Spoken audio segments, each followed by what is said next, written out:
my formal name is Hassan, but because I knew Bitcoin would be an important thing, I changed my name to Hash. That's a joke. Okay. All right. So what I'm going to talk to you about is who we are, who's MNP, why us, why would we do this, what we did, what we found, and really what's next. And I hope to keep things moving.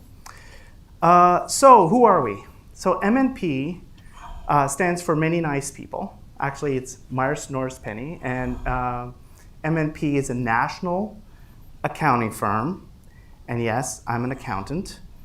I'm also an engineer, so hopefully that doesn't mean I'm too boring. We're not small. We're a billion-dollar firm, and we deal with primarily the mid-market. So the mid-market in Canada is basically companies under $1 billion. And that's a lot of businesses. So M&P has a whole bunch of CPAs. We have over 800 partners, actually I think it's about 7,000 people now. And we've been the fastest growing accounting firm. Year over year, we've been growing about 14%, which is pretty good. You wouldn't ever get a briefing from an accounting firm without a disclaimer. You knew this was coming. And the key parts of this disclaimer is that this was not a financial statement audit, okay? That the work we did was point in time based on information available to us, and that someone else with greater access, with other resources available, might have a different conclusion. But with the information that was available, we're going to share with you what we did and what we found. So that first piece, what did we do? We did a comparison between two protocols, the Bitcoin Core and Bitcoin SV. And the key question was, which of those aligned most to Satoshi's vision? As captured in the white paper, publicly available documents and forums and emails, from everything that was available, what was the design and which of the protocols best aligns to that design? Right up front, Satoshi originally wanted a payment network, something that could rival Visa. And I think, Jimmy covered that. In fact, Jimmy covered a lot. I feel kind of, well, hopefully I'm not going to go over this too much, but with that, we'll get into it. And I'm going to give you the punchline up front. Okay, the punchline is, of the two protocols, Bitcoin SV aligns most to the Satoshi vision as expressed in the white paper. But I'm going to tell you how we got there. The first thing we looked at was the actual Bitcoin protocol itself. Now, remember, I told you I'm an accountant. Well, I spent the first part of my career as working for the Canadian Air Force. I went to Royal Military College. And the first part of my career was all about taking apart networks and network protocols. I was really pleased to see in Jimmy's presentation, he put together the TCP/IP stack. In a very similar way, we took the protocols, both the Bitcoin protocol and the BSV protocol, and in a very structured way, we looked at the capabilities, the components, the non-functional requirements, the implementation attributes. Taking that protocol, taking it apart, we came up with, as only auditors and accountants can do, areas of focus. And that turned into testing criteria. And this became our assessment framework. This is how we're going to look at the two protocols.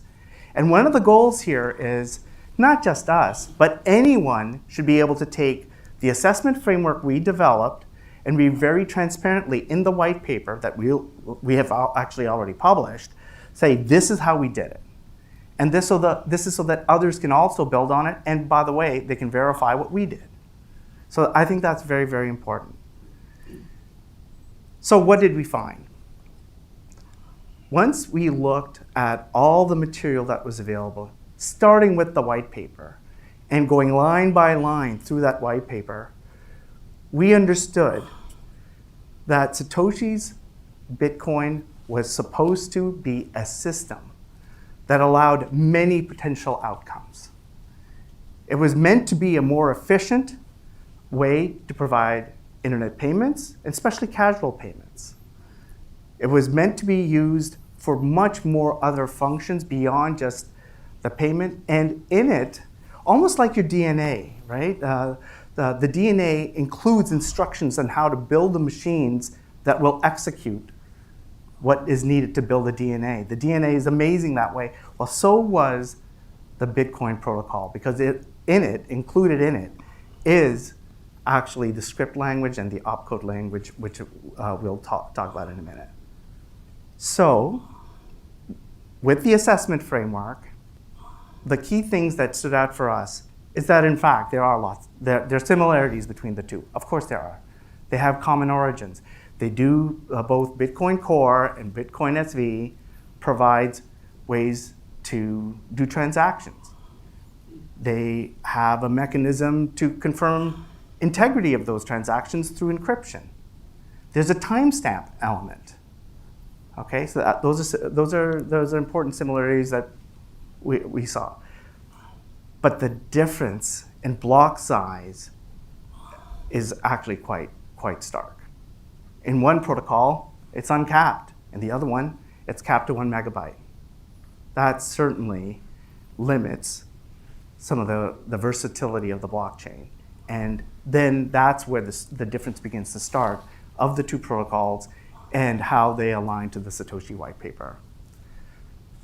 If that's the first blow, the second and third blows come with script and opcode. The scripting language and opcode in Bitcoin Core, some of the opcodes are reduced, they're limited, whereas in Bitcoin SV, you have that full set of instructions.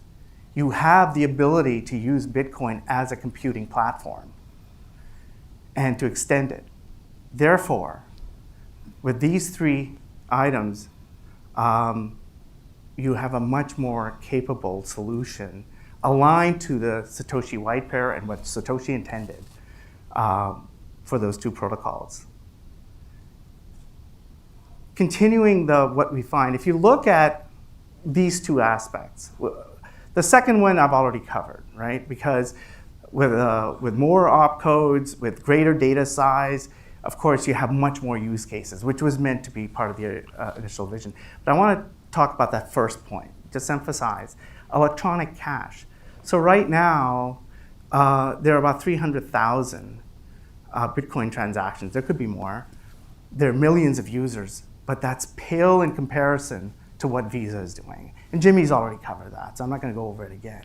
But so why isn't it becoming much more like a digital currency or digital cash? Well, we know that there's volatility. People use the volatility to hold on like digital gold, okay? So that's certainly a problem. Scaling is a problem. And ease of use. Like both of those things really contribute to people not being able to use it very easily. And that leads to general acceptability.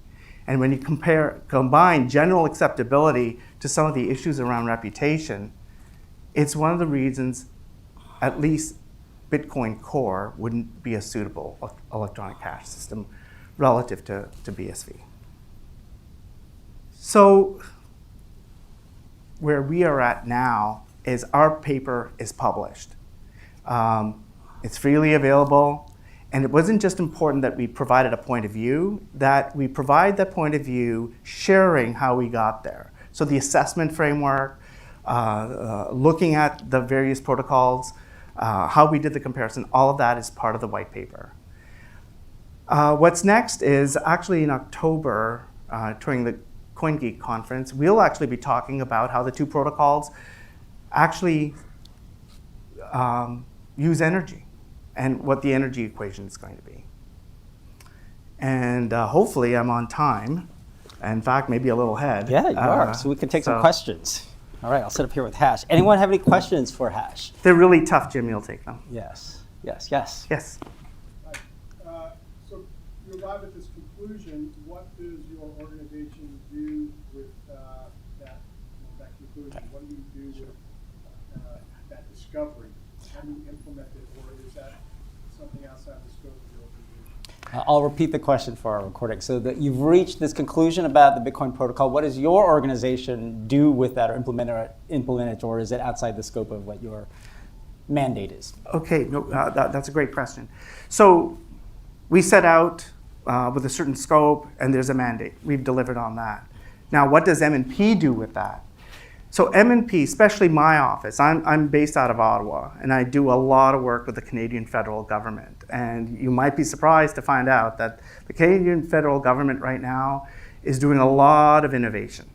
In fact, everything from tracing food to, in fact, one of our most important and a very topical issue is we work with Aboriginal affairs, First Nations. How do you, if you're an Indian in Canada, a status Indian, how is all that tracked? Well, it's tracked through lineage, and there are laws on how that lineage traces back. Well, the only way you're going to do that is with a platform that allows a lot of data and allows a lot of computing with that data.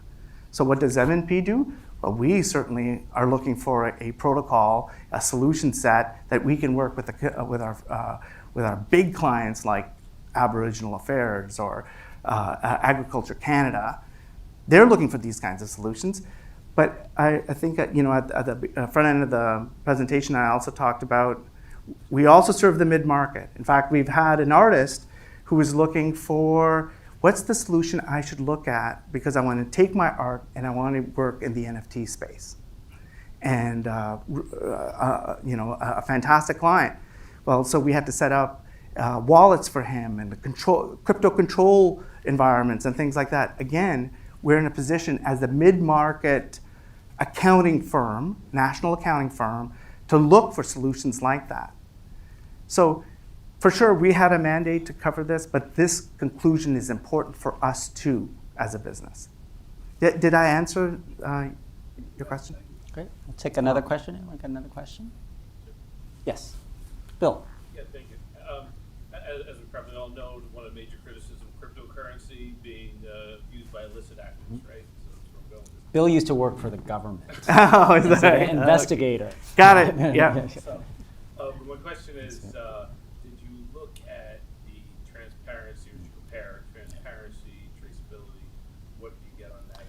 So the question is, did you look at the transparency and traceability of the competing protocols or ledgers, and did you draw any conclusions about that? It's a good question. I would say that's more, when Jimmy put up the protocol slide for the TCP/IP network, and then there's a whole bunch of protocols that sit on top of that, which uses the features of the protocol. As far as we would look at it, we would see the transparency, the capability, all of that at that higher layer that's pulling down on capabilities. Now, the capabilities in the protocol need to be able to support functions like that. I would say anytime you've got a need to track, what do you need? You need data, right? And so indirectly, we would have looked at it because, again, that the size of the block matters for things like traceability. I have an opinion on that because we've looked at this issue quite a bit from the association and our technical infrastructure team's perspective. There is definitely transparency and auditability of both the BTC and BSV blockchain, but there have been changes introduced into BTC that, in our opinion, makes our chain much more transparent. An example is a technical feature that was introduced into Bitcoin Core a number of years ago called pay-to-script hash. That was designed to serve a particular function, but it also allows you to obfuscate or easily hide the nature of a transaction. So in our Genesis protocol update, which happened in February 2020, in which we restored most of the original Bitcoin protocol, our development team sunsetted that. We could not remove it completely. It would undo transactions that had happened, that we inherit from the transaction history. But you can no longer create pay-to-script hash transactions, P2SH. on BSV, and one of the main reasons we did that was to reduce or eliminate this ability to hide the nature of transactions on chain, which is very important, I'm sure, to companies that are like yours, Blockchain Intelligence Group, and other analytics firms that provide tracing and investigative services for chain. So that's an example. There are a few others, but it's not it's not so much the original Bitcoin protocol. It was what was done to it by BTC developers over the years that I think reduced the transparency. Yes, one more question. Along those same lines, in order for BTC to even come close to the scale that they believe they want to, right, Lightning Network is important for that adoption. Given the look towards auditability, what are the effects of Lightning Network versus doing everything on the Bitcoin network as a whole? Right. So the question is, given BTC's small block size, to get to any bigger transaction capacity, they have to depend on the Lightning Network, a layer 2 payment channel. How would that affect traceability? Okay, so we looked at the core protocol and the Bitcoin SV protocol. We didn't get into the off-chain pieces. My answer is very simple. It actually destroys traceability because you're moving all those transactions off-chain and there's not an on-chain record of them, and it's like settling a collection of transactions periodically to the chain after you've batched them through a payment channel that's no much more than just like a stored value card with funds being deposited periodically. That's my view. All right. Thank you so much, Hash. My pleasure. Thank you very much. There we go. Thank you.